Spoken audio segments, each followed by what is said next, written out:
All right. Yes. As I said early in our intro, we have another guest here. This time it's uh, you don't have to worry about this guest. This one is not gonna chop you up into little pieces or you Says know. you. So, but we have with us Bret Nelson, who is an author amongst other things. Yeah, just to run down at least what little bit I know of is, you're Emmy Award winning creator. You worked with the likes of Kermit the Frog and John Crichton from Farscape. Yes. Oh, cool. All right. I, How's, I only work with fictitious people. I don't work with actual people. okay. How's John doing? I know he and Aaron and the kid doing well. The We're always teed up for more Farscape. Okay. Yes, I am too. I am too. And I can't I don't want to say anything that may be misconstrued as even vaguely canon. Okay. Um, I've got like two credits on Farscape, but I throw them in every time because I love the show so. Oh yeah, yeah. That was one of my favorites, and it was really cool just how the fan base afterwards just took this ground roots thing, and like you can't end the series like that. You No, there's certain shows like Buffy, like Farscape, like Firefly. I think they'll just always, well, especially because they didn't get to the end. mm-hmm. The hunger was still there. Nobody finished their first course and they closed the restaurant. So Yeah, I think everybody's always gonna have that want for more stuff. And as long as there's talented people with the desire, I think the creative process will continue and the story will go on.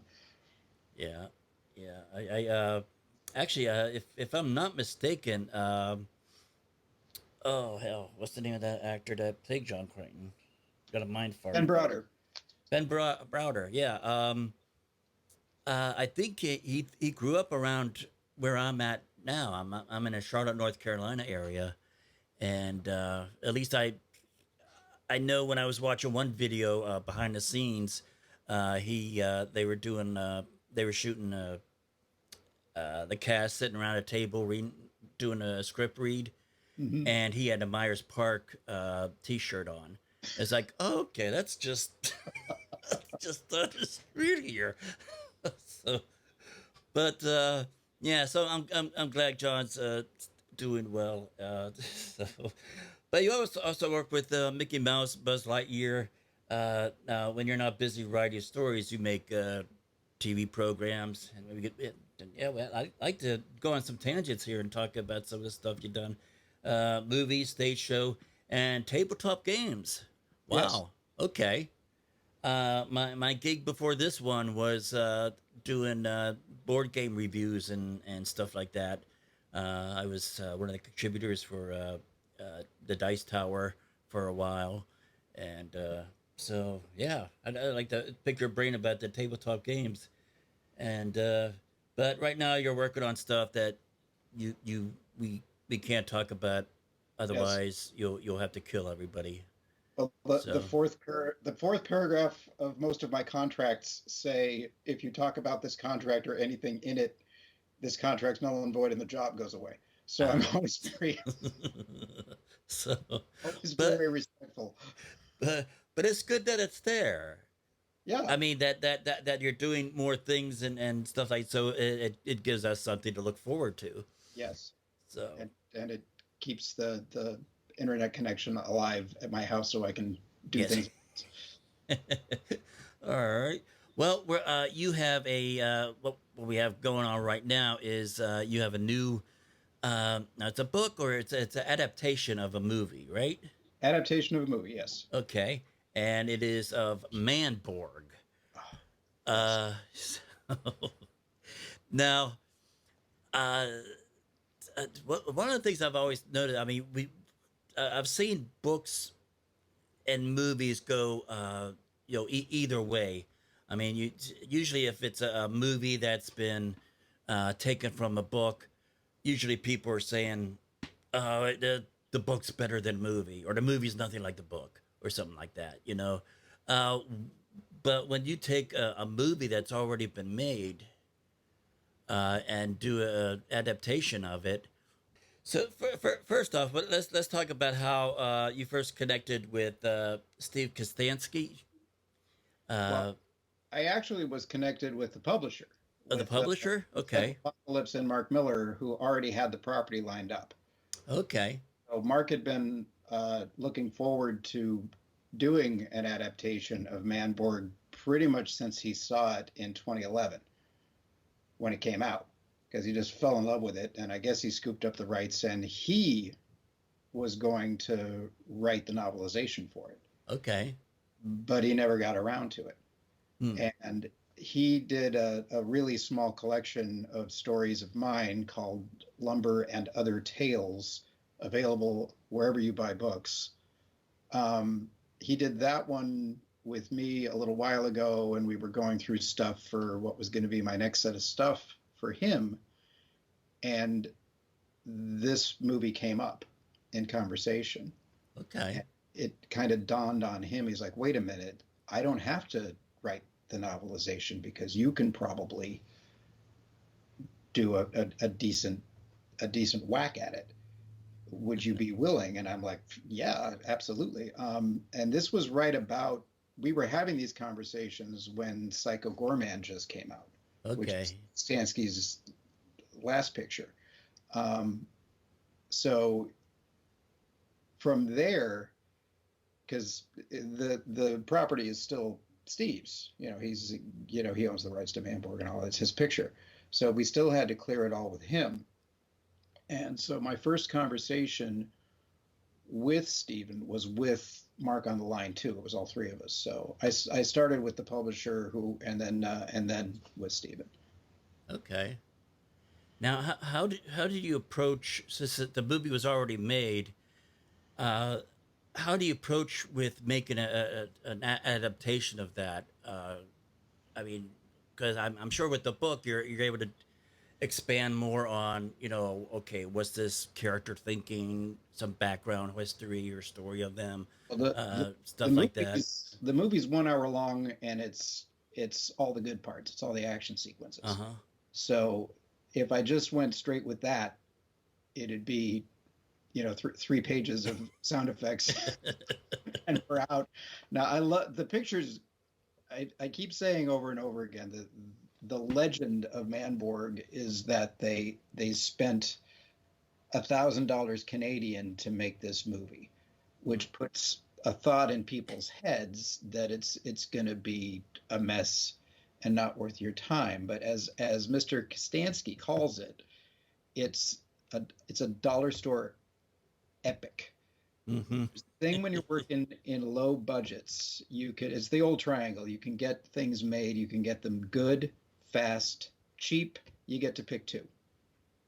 That's been a creative axiom going back as far as they've been making things. So if you want it good and quickly, it's not going to be cheap. If you want it cheap and fast, it's not going to be good. Whichever two you pick, it excludes the other. Mm-hmm. What all the guys at Astron 6 and the ladies do, what everybody at Astron 6 brought to the table was a lot of passion and a lot of talent, and they also had time. They spent 2-3 years. They'd get a couple of shots, they'd composite them, they'd look at it, they'd say, well, we need some more people there. So Stephen would make some more makeups and some more costumes, get on the green screen, and just create a little tiny scene to go in the background of a street scene. Like that frame looks really empty. So we're going to get a shot of some Killborgs thumping some guys with some nightsticks. So we've got something interesting going on in the background when they do this cross. So they built the picture out a chunk at a time, but it took 2-3 years to get it all finished, which is why, even though you would think for that kind of money, it's going to look like some kind of really bad college film, it doesn't. That was the first thing I noticed when I was watching that movie. Was it's a movie. Uh-huh. There's a story, there's really cool monsters, the bad guys, there's one bad guy that's very threatening, there's another bad guy that's kind of funny. There's histories with all the characters. Everybody's got their own style. They've got the Mina looks very much like she came out of Princess Mononoke. You've got the Aussie shirtless road warrior type. You've got a guy straight out of Street Fighter in number one, and the Kung Fu expert. In fact, they even got the guy from Street Fighter to dub him in case you didn't get the gag looking at him. You'll hear it when he speaks. And then you've got ManBorg, who's your sideboard superhero, and the Legions of Hell. I mean, there's so much going on in there, and as you're watching it, the way they shot it, it's like I said, it's shot like a movie. I think I said even in the press release, in low budget pictures, if two people are talking, you're stuck in this Ed Wood flat two shot for a really long time. And I've been on TV sets where you're shooting that scene and they call it a two shot and fries. So you've got your long two shot, and then you've got a single and a single, and maybe, just maybe, they'll come in tighter and get either a tighter version of the two or a wider establishing, but that's it. In and out, park and bark. But no, he picks off so much coverage all the time and keeps that camera moving when they're in tight spaces. There's a lot of different shots, a lot of action. Like I said, it looks like a great big movie. And I think that helped me because there's very clearly a lot more outside the edges of that frame.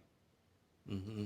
Even when they're in cells in the incarceration ward, you can tell just the way he shot it that there's a big facility and there's a lot more prisoners than just the corner set that he's shooting into. When we're in the arena fighting, those stands, they easily hold 100,000 people the way they shot them. It's an enormous place. The city is giant. It goes on forever. So there was a lot of edges to the frame where you could tell there was a lot more stuff outside. So that helped me to grow it. Every character had history. You had a brother and sister. You had one prisoner that escaped, was caught again and brought back. You have all of hell that's happened as long as there's been hell.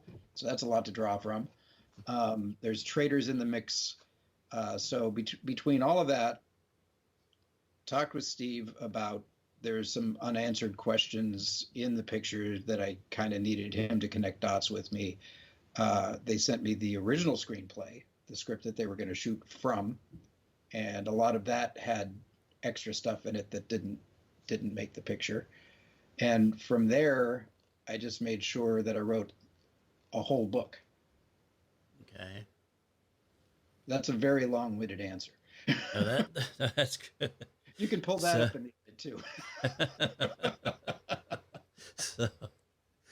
so yeah, but how much of I guess how much leeway were you given as far as like creative license and tons? Oh, really? Tons. Well, I mean, the characters were built well enough that they have to stay in their lane. Mm-hmm. So I didn't invent like hey, they need a new wacky sidekick. I think I'll throw that in. I didn't do anything like that. Right. The movie opens with with words, with a card that says that the Hell Wars happened and we lost and we're in the middle of a fight. So I kind of pulled that thread a little bit. Okay. to the beginning of the Hell Wars. So we in the book anyway, you get to wow, privilege. In the book, you will discover how the Hellgate opened, how they got here, what the fighting was like, how this squad of soldiers that are having this huge fight at the start of the movie, how they got there. Mm-hmm. So all of that connective tissue is there. And from that, it's really just more expanding on the world of Meganet City and how it works. Because there's clearly a police force there, because some of the Killborgs are in black and whites with red and blue sirens on top. Some of them are military, some of them are peacekeeping forces. There's definitely humans moving freely in the city. A lot of them are being beaten, but just the same, there seems to be some kind of a citizenry there. Um, Even though the audience is all Killborgs in the gladiator arena in the Terraopticon, some of them seem to be rooting for the human warriors. So we had to kind of, I asked Stephen about that, and he said it's kind of like wrestling. You've got, some people root for the bad guys. Uh-huh.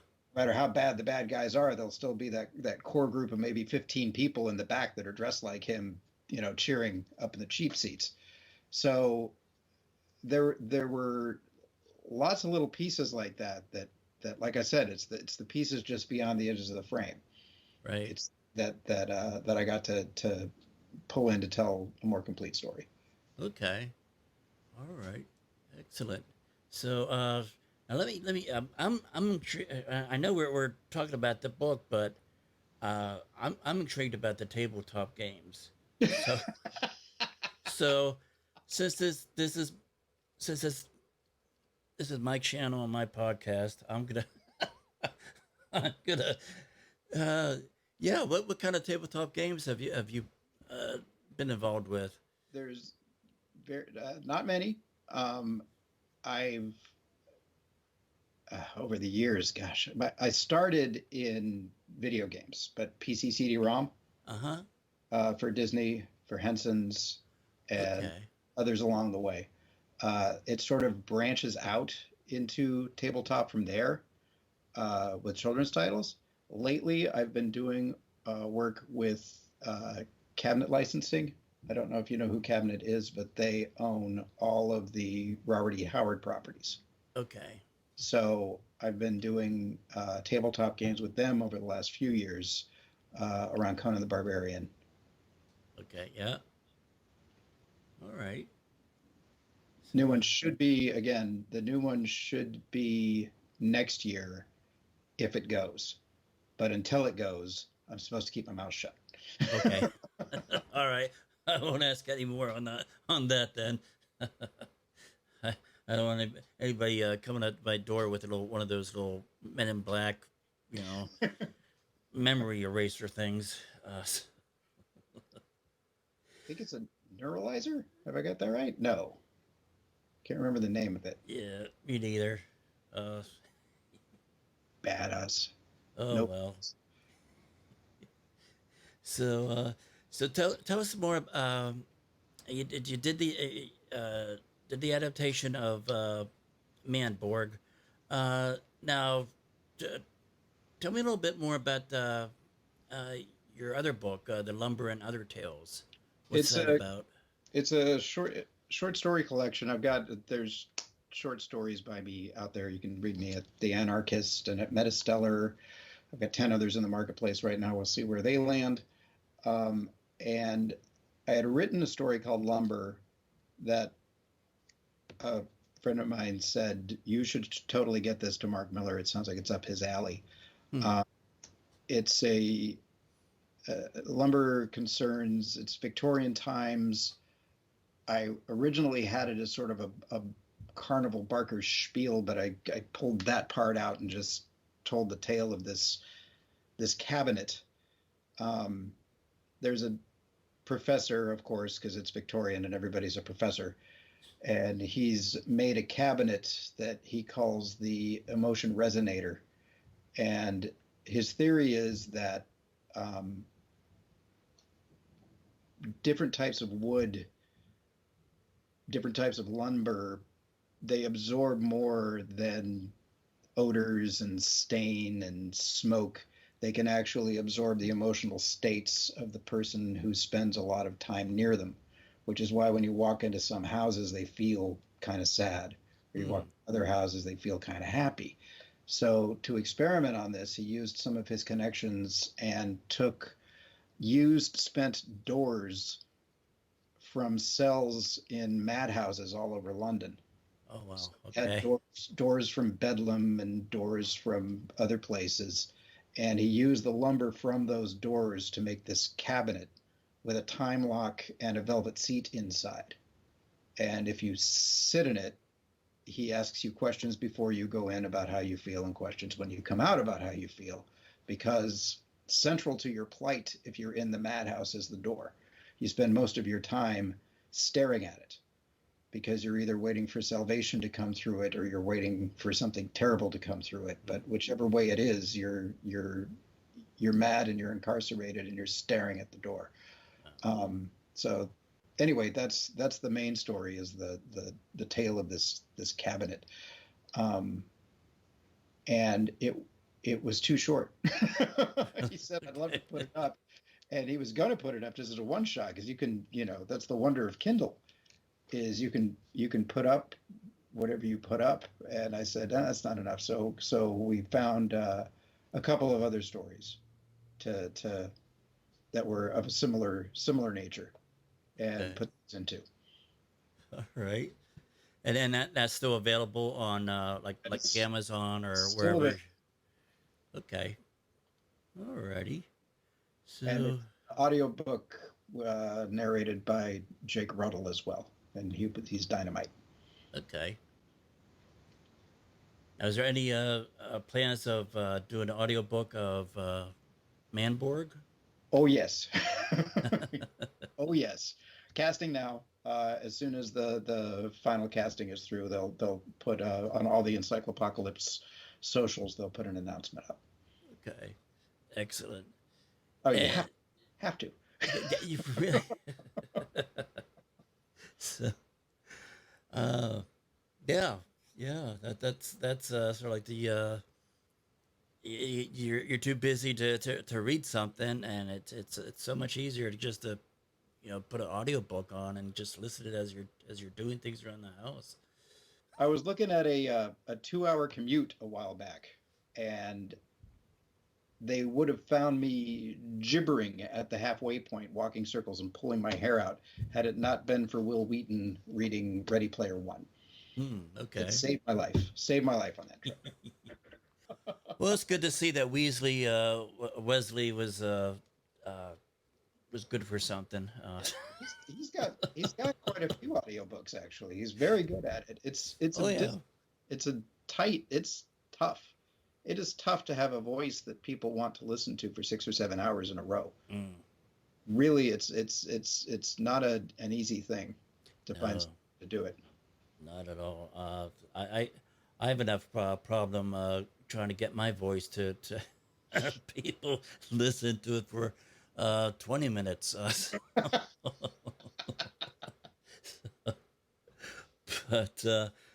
But ManBorg is coming out on June 10th. Yes. And if for some reason, if somebody's listening to this 10 years down the line, it's 2022. Okay, yes. So if you're listening to this 10 years later, then congratulations, you survived. And to make it even more confusing, you can pre-order it now. Yes. So, just to ensure that's good to be there. It's ebook and paperback. Everywhere you could get books and audiobooks and stuff like that. So, all right. Well, let me ask you this here, Bret. Do you have like a favorite scene from the movie or something that you could maybe read a passage from the book, or how maybe if people are familiar with that scene and they could see how. Speaking of pulling it up in the edit, let me think here. I apologize in advance. I didn't. That's all right. I put you on a hot spot, for this one. That's so okay. Again, I apologize that I don't have the best reading voice. So what's happened in the film is ManBorg has been captured by the Hell Forces, and he, like all of the other prisoners, are being forced into these gladiator battles in an arena called the Terrapticon. And in that arena, all the Hellborn Killborgs and demons and everybody, 140,000 of them, cheer as fierce creatures and squads of Killborgs go against human warriors. Today it's not going well because so far the humans have won every fight. Now, they have to win sometimes, otherwise the humans are going to give up. So they still want to fight. You got to give them a little bit of hope to get in there and fight. If somebody's got to win every now and then, but not like this. So the decision that the Hell administration makes, they have a beast, a monster called the Champion that has never been defeated by any group of human warriors, and they send ManBorg in alone to fight the Champion. So that's this scene here, is his fight with the Champion, and the crowd's been waiting for this to happen. So we'll just pick it up from that. Okay. All right. So in the Terror-Opticon, at last the massive screens around the arena lit up with animated fire and the words, "Are you ready?" Every creature stood and hollered as the 60-second countdown began. In the center of the field, looking tiny, ManBorg stood alone. The crowd chanted for his death. He stared at the doors, knowing his opponents were on the other side. Nothing in his scans or readouts gave him any information about what those opponents might be. Music started. The fans stomped and clapped along. The screens flashed a message. "He is coming!" And the crowd cheered. "Let him hear your rage!" And the crowd roared. And in slow motion, timed to the music, video ran with a monster tearing people apart. The weapons mounted on the beast's shoulders liquefied groups of humans attempting to flee. Another message burst on the screens as the doors slowly opened. 2,073 confirmed kills. He is the Champion. The Terror-Opticon shook as everyone watched. The Terror-Opticon shook as everyone watching went into a frenzy. It got even louder and more out of control as the creature lumbered into the arena. It had to duck. It was much taller than the opening. A 4-meter-tall creature with bony growths tearing through its thick hide. There was no way to control it, no capacity for reason. The Champion ignored ManBorg and stood to its full height, racking its shoulder-mounted guns and brandishing the huge spiked mace that stood in for its left hand. The stadium erupted. The monster found the screams pleasurable. Holographic projections with a live feed of the match ran in every row of the incarceration ward. Justice punched the air. "No one should have to go up against the Champion alone." Mina and Number One Man agreed. This was wrong. In the arena, ManBorg stepped toward his opponent, but misjudged the creature's reach. It swept the mace hand and launched ManBorg to the other side of the field. Even in the cheap seats, they heard the impact when he landed. He stood after the second bounce, his inertial dampeners locked in and prevented any damage. But as soon as he was upright, the Champion fired the arc guns in its shoulders, sending a fierce ball of lightning across the arena and tossing ManBorg again.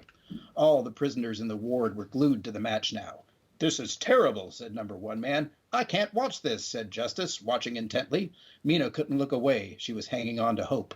The Champion moved slowly, but it only had to take 4 steps to cross the arena and grab ManBorg in its huge mutated fist. It shook him hard like it wanted to hear his insides rattle. The fist was crushing ManBorg's chest. His readout showed warning, pressure danger. As he bounced around, ManBorg kept staring into the creature's lidless eyes. Targeting systems took over. Plasma beam, online, engaged. An insulated tube snaked out of his head and fired an intense beam of energy into the creature's eyeball. The Champion dropped ManBorg and backed away, rocking its enormous head back and forth in pain. Let me stop there. All right.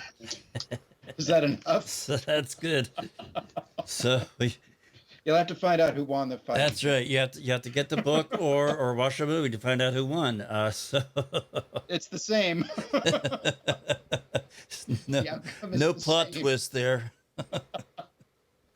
Well, the set pieces in the movie, they're like fixed. What do they call it in Doctor Who? A fixed point. There are certain portions of history that you cannot change. They're hubs. So the fight with the Champion, the Baron's romance with Mina, the final battle with Draculon, all of those things have to stay the same. Yeah. Oh well.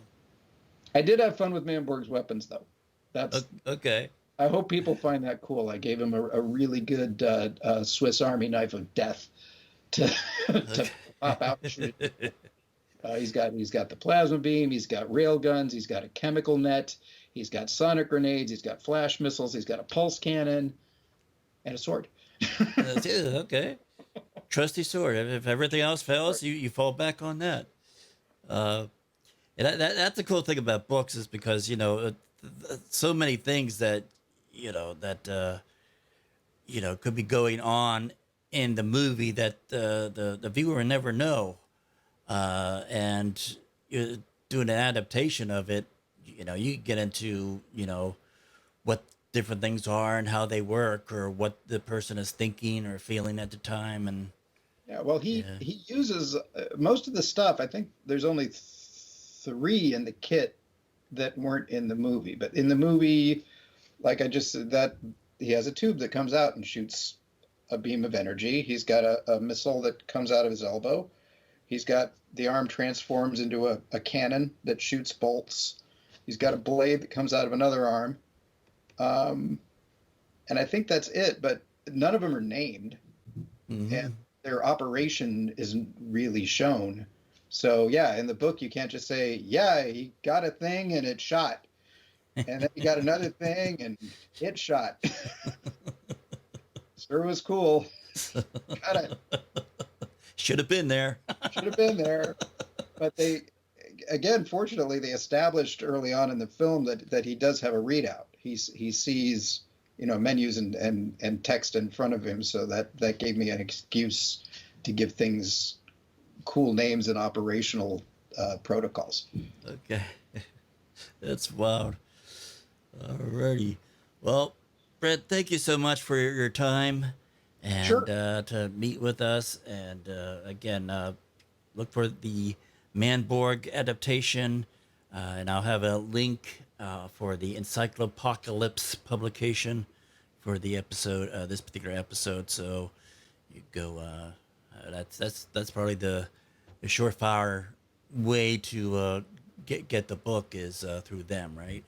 Yeah, well, it's going to be on, I can't remember, through the Encyclopocalypse websites, they've got a store, and it's also on Amazon. Okay. And where it goes from there, I'm not sure how.